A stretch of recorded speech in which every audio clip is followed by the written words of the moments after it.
আমি সংবিধানের 106 অনুচ্ছেদ পড়তে গিয়ে যেটা দেখতে পাচ্ছি, আপনারাও জেনে নেন, সেটা হচ্ছে এমন: যদি কোনো সময়ে রাষ্ট্রপতির নিকট প্রতীয়মান হয় যে আইনের এইরূপ কোনো প্রশ্ন উত্থাপিত হইয়াছে বা উত্থাপনের সম্ভাবনা দেখা দিয়াছে, যাহা এমন ধরনের ও এমন জনগুরুত্ব সম্পন্ন যে সেই সম্পর্কে সুপ্রিম কোর্টের মতামত গ্রহণ করা প্রয়োজন, তাহা হইলে তিনি প্রশ্নটি আপিল বিভাগের বিবেচনার জন্য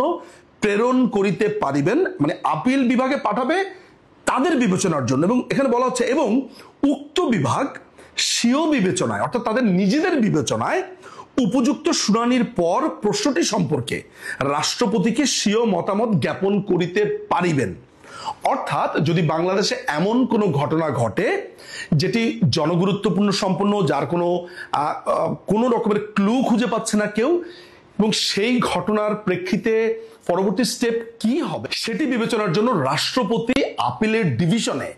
জানতে চাইতে পারেন যে এটার পরবর্তী প্রতিকার কি বা কি হতে পারে, তখন আপিলের ডিভিশন নিজের বিবেচনায়, অর্থাৎ তার যদি মনে হয়, তার যদি এমন একটা সিচুয়েশন হয় যে না, এটার ব্যাপারে আমি মতামত দিব বা মতামত দেওয়া উচিত, তখন তারা সেই মতামত রাষ্ট্রপতির কাছে জানাবেন।